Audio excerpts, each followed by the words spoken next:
ലിവറിനെ ബാധിക്കുന്ന ഒട്ടുമിക്ക അസുഖങ്ങളിലും ജോണ്ടിസ് അഥവാ മഞ്ഞപ്പിത്തം ഒരു ലക്ഷണമായിട്ട് കാണാറുണ്ട്. അപ്പോൾ എങ്ങനെയാണ് മഞ്ഞപ്പിത്തം ഉണ്ടാവുന്നത്? നമ്മുടെ രക്തത്തിൽ ബിലിറൂബിൻ്റെ അളവ് കൂടുമ്പോഴാണ് നമ്മൾ ഒരാൾക്ക് മഞ്ഞപ്പിത്തം അഥവാ ജോണ്ടിസ് ഉണ്ടെന്ന് പറയുന്നത്. ഈ ബിലിറൂബിൻ എന്ന് പറയുന്നത് ഒരു ബൈൽ പിഗ്മെൻ്റ് ആണ്.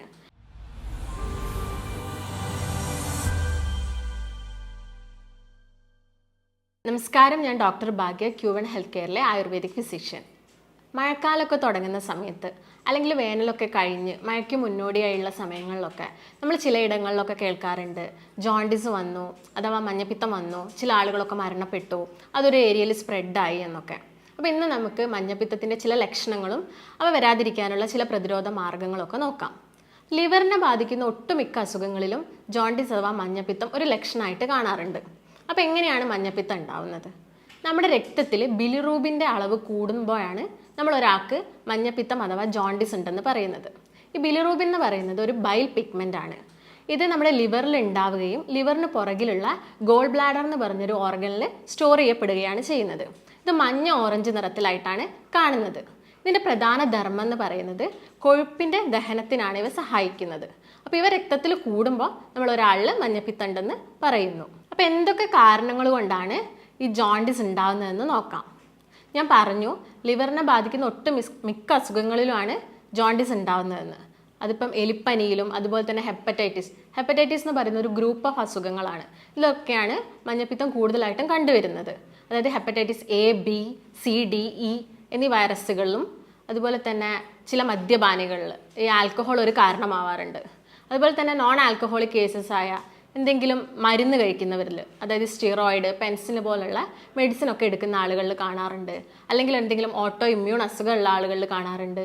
ചില കെമിക്കൽസൊക്കെ, അതായത് എന്തെങ്കിലും ഫാക്ടറിയിൽ നിന്നൊക്കെ വരുന്ന കെമിക്കൽസിനൊക്കെ കുറേ കാലമായിട്ട് എക്സ്പോഷറായ ആളുകളിലൊക്കെ നമ്മൾ ജോണ്ടിസ് കണ്ടുവരാറുണ്ട്. മഞ്ഞപ്പിത്തത്തിനുള്ള ഒരു പ്രധാന കാരണം ഹെപ്പറ്റൈറ്റിസ് ആണെന്ന് ഞാൻ പറഞ്ഞു. അതൊരു ഗ്രൂപ്പ് ഓഫ് അസുഖമാണ്, വൈറസ് കാരണം ഉണ്ടാകുന്ന അസുഖമാണ്. അത് നമുക്കിന്ന് എന്താണ് ഹെപ്പറ്റൈറ്റിസ് എന്ന് നോക്കാം. അത് മെയിനായിട്ട് രണ്ട് തരത്തിലാണുള്ളത്. ഒന്ന് അക്യൂട്ട് ഹെപ്പറ്റൈറ്റിസും മറ്റൊന്ന് ക്രോണിക് ഹെപ്പറ്റൈറ്റിസും. അക്യൂട്ട് ഹെപ്പറ്റൈറ്റിസ് എന്ന് പറയുന്നത് ഇതൊരു 6 മന്തിൻ്റെ ഉള്ളിൽ തന്നെ ക്യൂർ ആവും. ഒരു പേഷ്യൻറ്റിന് മഞ്ഞപ്പിത്തം വരികയാണെങ്കിൽ അതൊരു 6 മന്തിൻ്റെ ഉള്ളിൽ തന്നെ ക്യൂർ ആവും. അത് പെട്ടെന്ന് വരുന്നതായിരിക്കാം. അതുപോലെ തന്നെ ക്രോണിക് എന്ന് പറയുന്നത് അതൊരു 6 മന്തിൻ്റെ മുകളിൽ ഒരാളിൽ കിടക്കും. കൂടുതലായിട്ടും ഈ ആൽക്കഹോളൊക്കെ ഉപയോഗിക്കുന്ന ആളുകളിലാണ് ഇത് കണ്ടുവരുന്നത്. അതുപോലെ തന്നെ വൈറസിൻ്റെ അടിസ്ഥാനത്തിലാണെങ്കിൽ നമുക്ക് A, B, C, D, E എന്നീ ഹെപ്പറ്റൈറ്റിസ് കാണുന്നുണ്ട്. അതിൽ ഹെപ്പറ്റൈറ്റിസ് A എന്ന് പറയുന്നത് മെയിനായിട്ടും വെള്ളത്തിലൂടെ വരുന്നതാണ്. നമ്മൾ കുടിക്കുന്ന വെള്ളത്തിലൂടെയും അതുപോലെ തന്നെ കെട്ടിക്കിടക്കുന്ന വെള്ളത്തിലൂടെയൊക്കെ വരുന്നതാണ് ഹെപ്പറ്റൈറ്റിസ് A എന്ന് പറയുന്നത്. ഹെപ്പറ്റൈറ്റിസ് A പെട്ടെന്ന് വരാനുള്ള ചാൻസ് ഉണ്ട്. ഇത് വന്നു കഴിഞ്ഞാൽ ഒരു 60% ആളുകളിൽ 2 മാസത്തിനുള്ളിൽ ക്യൂർ ആവും. അതുപോലെ തന്നെ ബാക്കിയുള്ള ആളുകളിലാണെങ്കിൽ ഒരു 6 മന്തിൻ്റെ ഉള്ളിൽ തന്നെ ഇത് ക്യൂർ ആവാറുണ്ട്. ഹെപ്പറ്റൈറ്റിസ് A കുട്ടികളിലും അതുപോലെ തന്നെ പ്രായമായവരിലൊക്കെ വരികയാണെങ്കിൽ ഈ വൈറസ് ഒരു മാസത്തോളം ശരീരത്തിൽ കിടക്കും. അതുപോലെ തന്നെ ഹെപ്പറ്റൈറ്റിസ് A ഒരു തവണ വന്നാൽ ലൈഫ് ലോങ് ഇമ്മ്യൂണിറ്റിയാണ് കൊടുക്കുക എന്നൊക്കെ പറയും. പക്ഷെ നമ്മൾ ശ്രദ്ധിച്ചിട്ടില്ലെങ്കിൽ അത് വീണ്ടും വരാനുള്ളൊരു ചാൻസ് ഉണ്ട്.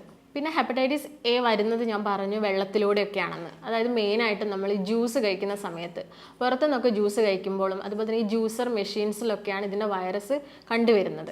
അപ്പോൾ നമ്മൾ അതൊക്കെ മാക്സിമം ഒഴിവാക്കാൻ ശ്രദ്ധിക്കുക. ഇതിൻ്റെ ഒരു ഇൻക്യുബേഷൻ ടൈം എന്ന് പറയുന്നത്, ഈ വൈറസ് നമ്മുടെ ശരീരത്തിൽ കയറിയാൽ ഒരു 10 മുതൽ 25 ദിവസം കഴിഞ്ഞിട്ടാണ് രോഗം പുറത്തേക്ക് കണ്ടുവരുന്നത്. ഇനി നമുക്ക് ഹെപ്പറ്റൈറ്റിസ് Bനെ കുറിച്ച് നോക്കാം. ഹെപ്പറ്റൈറ്റിസ് B എന്ന് പറയുന്നത് മെയിനായിട്ടും സ്രവത്തിലൂടെ പകരുന്നതാണ്. അതായത് രക്തത്തിലൂടെയൊക്കെ. ഇപ്പം അമ്മയിൽ നിന്നും കുഞ്ഞിലേക്ക് പകരാം. ഇങ്ങനെയാണ് ഇത് മെയിനായിട്ടും വരുന്നത്. അതുപോലെ തന്നെ നീഡിൽസ്, സിറിഞ്ചൊക്കെ ഒരാൾ യൂസ് ചെയ്തത് മറ്റൊരാൾ യൂസ് ചെയ്യുകയാണെങ്കിൽ ഹെപ്പറ്റൈറ്റിസ് B വരാനുള്ള ചാൻസ് കൂടുതലാണ്. അതെന്ന് പറയുന്നത് കുറച്ച് സീരിയസും കൂടിയാണ്. നമ്മൾ ശ്രദ്ധിച്ചില്ലെങ്കിൽ മരണം വരെയൊക്കെ സംഭവിക്കാം. അതുപോലെ തന്നെ സെക്ഷൽ ഇൻ്റർകോഴ്സിലൂടെയും ഹെപ്പറ്റൈറ്റിസ് B വരാനുള്ള ചാൻസ് ഉണ്ട്. ഇപ്പം B വന്ന ഒരാളിൽ D വരാനുള്ള ചാൻസ് കൂടുതലാണ്, ഹെപ്പറ്റൈറ്റിസ് D വരാൻ. അതുപോലെ തന്നെ ഹെപ്പറ്റൈറ്റിസ് E എന്ന് പറയുന്നതും വെള്ളത്തിലൂടെയാണ് കൂടുതലായിട്ടും പകരുന്നത്. അതും വന്നാൽ കുറച്ച് സീരിയസ് ആവാനുള്ള ചാൻസ് ഉണ്ട്, മരണമൊക്കെ സംഭവിക്കാം. അതുകൊണ്ട് നമ്മൾ ജോണ്ടിസിന് ഒരു ചെറിയൊരു ലക്ഷണമായിട്ട് മാത്രം കാണരുത്. അത് പ്രോപ്പറായിട്ടുള്ള കെയറും ട്രീറ്റ്മെൻറ്റും ഒക്കെ നമ്മൾ കൊടുക്കണം. ഹെപ്പറ്റൈറ്റിസ് അല്ലെങ്കിൽ ജോണ്ടിസ് വന്ന ഒരാളിൽ പ്രധാനമായിട്ടും കാണുന്ന ലക്ഷണങ്ങൾ എന്തൊക്കെയാണെന്ന് നമുക്ക് നോക്കാം. മെയിനായിട്ടും നമ്മുടെ കണ്ണിലും മൂത്രത്തിലും മലത്തിലും അതുപോലെ തന്നെ നഖത്തിലൊക്കെ മഞ്ഞ നിറം കാണാം. നോസിൻ്റെ അതായത് മൂക്കിൻ്റെ അറ്റത്ത് മഞ്ഞ നിറം കാണാം. അതുപോലെ വിശപ്പില്ലായ്മ ഒരു പ്രധാന ലക്ഷണമാണ്. ശോധനക്കുറവ്, മലബന്ധം കാണാം.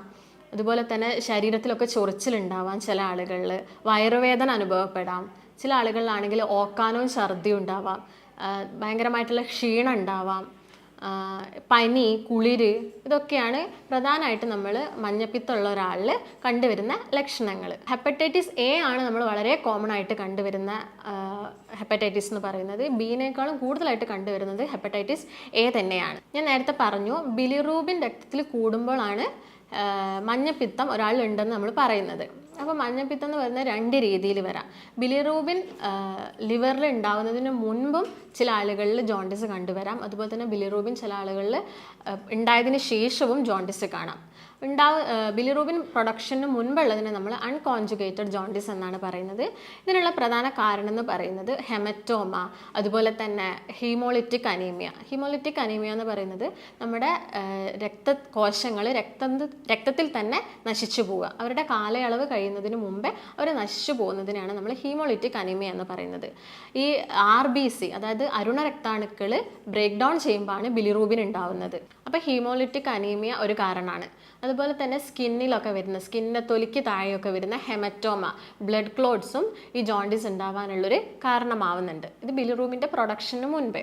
അതായത് ബിലിറൂബിൻ ഉണ്ടായതിന് ശേഷമുള്ള ചില കാരണങ്ങൾ എന്തൊക്കെയാണെന്ന് നോക്കാം. അതുണ്ടായത് ഞാൻ പറഞ്ഞു, ലിവറിൻ്റെ പുറകിലുള്ള ഓർഗനായ ഗോൾ ബ്ലാഡറിലാണ് ഈ നമ്മുടെ ബൈൽ പിഗ്മെൻറ്റ് സ്റ്റോർ ചെയ്യപ്പെടുന്നത്.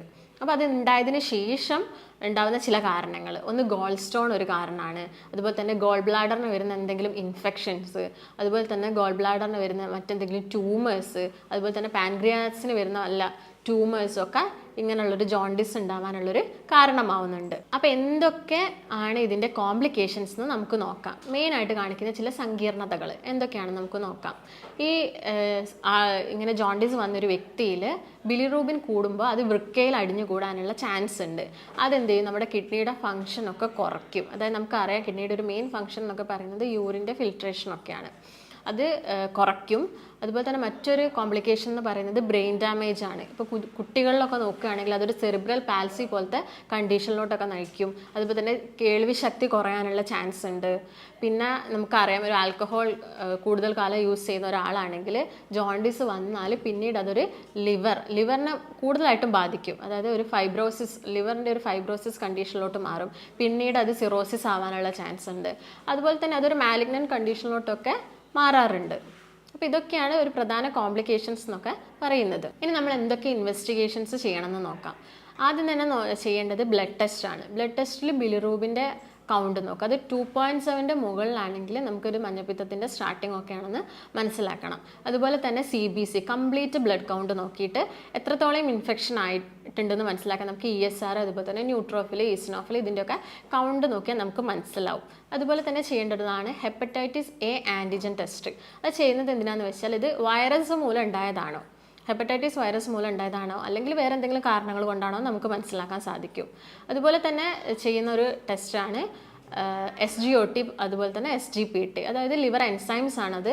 അതൊരു 40 മുകളിലൊക്കെ പോവുകയാണെങ്കിൽ നമുക്കറിയാം ഹെപ്പറ്റൈറ്റിസ് അതുപോലെ തന്നെ ജോണ്ടിസിൻ്റെ ഒക്കെ സ്റ്റാർട്ടിംഗ് ആണെന്ന്. പിന്നെ നമ്മൾ ചെയ്യുന്നതാണ് യൂറിൻ അനാലിസിസ്. അതുപോലെ തന്നെ ലിവർ ഫംഗ്ഷൻ നോക്കാൻ വേണ്ടി നമുക്ക് LFT ചെയ്യാം.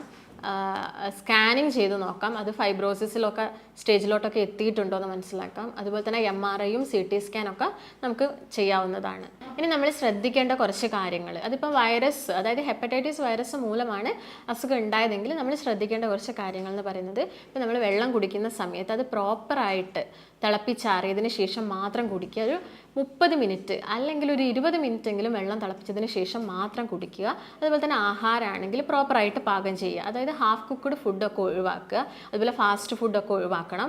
അതുപോലെ തന്നെ ശ്രദ്ധിക്കേണ്ട ഒരു കാര്യമാണ് വൃത്തിയുള്ള ടോയ്ലറ്റ്സ്, വാഷ്റൂംസ് ഒക്കെ യൂസ് ചെയ്യുക. കാരണം ഈ വൈറസ് പെട്ടെന്ന് സ്പ്രെഡ് ആവാനുള്ള ചാൻസ് കൂടുതലാണ് ഇങ്ങനെയുള്ള വൃത്തിഹീനമായ സ്ഥലങ്ങളിൽ നിന്നൊക്കെ. അതുപോലെ നിങ്ങൾ ആൽക്കഹോൾ യൂസ് ചെയ്യുന്ന ഒരു വ്യക്തിയാണെങ്കിൽ അതിൻ്റെ ഉപയോഗം കുറയ്ക്കുക. ശരീരത്തിൻ്റെ ഇമ്മ്യൂണിറ്റി കുറയുന്ന ഒരവസ്ഥയാണ്. അപ്പോൾ ഈ വൈറസുകൾക്കും പെട്ടെന്ന് പിടിപെടാൻ ചാൻസ് ഉണ്ട്. അതുപോലെ തന്നെ ആൽക്കഹോളിക് ജോണ്ടിസ്, മഞ്ഞപ്പിത്തം വരാനുള്ള ഒരു ചാൻസും കൂടിയുണ്ട്. അതുപോലെ തന്നെ എന്തെങ്കിലും കെമിക്കലൊക്കെ ആയിട്ട് എക്സ്പോഷർ ചെയ്യുന്ന ഒരു വ്യക്തിയാണെങ്കിൽ അത് മാക്സിമം കുറച്ച് കൊണ്ടുവരാൻ ശ്രദ്ധിക്കുക. സെഡിമെൻ്ററി ലൈഫൊക്കെ ആണെങ്കിലും അതും ഒഴിവാക്കുക. ഇനി നമ്മൾ ഭക്ഷണത്തിൽ ശ്രദ്ധിക്കേണ്ട ഒരു കാര്യം, അപ്പോൾ ഞാൻ പറഞ്ഞു ലിവറിനെ ബാധിക്കുന്ന എല്ലാ അസുഖത്തിലും നമ്മൾ മഞ്ഞപ്പിത്തം കാണാറുണ്ട്. അപ്പം നമ്മൾ ലിവറിന് മാക്സിമം ജോലി ഭാരം കൊടുക്കാതെ നിൽക്കുക, അതായത് മാക്സിമം റെസ്റ്റ് എടുക്കുക. പിന്നെ ഭക്ഷണത്തിൽ നോക്കുകയാണെങ്കിൽ ഓയിലി ഫുഡ് കുറയ്ക്കുക, ഉപ്പടങ്ങിയ ഭക്ഷണത്തിൻ്റെ ഉപയോഗം കുറയ്ക്കുക, ഫാസ്റ്റ് ഫുഡ് അതുപോലെ തന്നെ ജങ്ക് ഫുഡ്, ഫ്രൈഡ് ഐറ്റംസ് ഇതൊക്കെ കുറയ്ക്കുക. ഷെൽ ഫിഷ്, ഈ ഞണ്ട്, കക്ക അവയൊക്കെ പരമാവധി ഒഴിവാക്കുക. ഇതൊക്കെ നിങ്ങൾ ശ്രദ്ധിക്കേണ്ട ഒരു കാര്യമാണ്. ഇപ്പോൾ വെള്ളം തിളപ്പിക്കുകയാണെങ്കിലും കുറേ സമയം തിളപ്പിച്ചതിന് ശേഷം മാത്രം കുടിക്കുക, അല്ലെങ്കിൽ ഈ വൈറസ് പെട്ടെന്ന് പെരുകാനുള്ള ചാൻസ് കൂടുതലാണ്. അതുപോലെ തന്നെ നിങ്ങൾക്ക് ഫ്രൂട്ട്സ് കഴിക്കാവുന്നതാണ്, അത് ജ്യൂസ് ആക്കാതെ കഴിക്കാൻ നോക്കുക, ഫൈബറൊക്കെ നഷ്ടപ്പെടും. അതുപോലെ തന്നെ ഫ്രൂട്ട്സ് കഴിക്കുന്ന സമയത്ത് അത് നന്നായി കഴുകിയതിന് ശേഷം മാത്രം കഴിക്കുക. ഇപ്പോൾ വെജിറ്റബിൾസും അതുപോലെ തന്നെ കഴിക്കാവുന്നതാണ്, കൂടുതൽ ഓയിലൊന്നും ഉപയോഗിക്കാതെ, അതുപോലെ തന്നെ ഉപ്പൊന്നും കൂടുതൽ ഉപയോഗിക്കാതെ കഴിക്കുക. അതുപോലെ വെള്ളം കുടിക്കുകയാണെങ്കിൽ നിങ്ങൾക്ക് ബാർലി വെള്ളമൊക്കെ കുടിക്കാവുന്നതുമാണ്. അപ്പോൾ ഇത്രയും കാര്യങ്ങളൊക്കെ നിങ്ങൾ ശ്രദ്ധിക്കുകയാണെങ്കിൽ ഈ ജോണ്ടിസ് വരുന്നതൊക്കെ നിങ്ങൾക്ക് ഒരു പരിധി വരെ തടയാൻ സഹായിക്കും. അപ്പോൾ ഇങ്ങനെ ലക്ഷണങ്ങളൊക്കെ ആയിട്ട് ഒരു പേഷ്യൻ്റ് വരികയാണെങ്കിൽ നമ്മൾ പ്രോപ്പറായിട്ടുള്ള അനാലിസിസ് ഒക്കെ ചെയ്തിട്ട് ലാബ് ടെസ്റ്റുകളൊക്കെ നിർദ്ദേശിച്ച് വേണ്ട ഡയറ്റും അതുപോലെ തന്നെ ആയുർവേദിക് മെഡിക്കേഷൻസും നൽകുന്നതായിരിക്കും. അപ്പോൾ നമുക്ക് മറ്റൊരു നല്ല വീഡിയോ ആയിട്ട് വീണ്ടും കാണാം.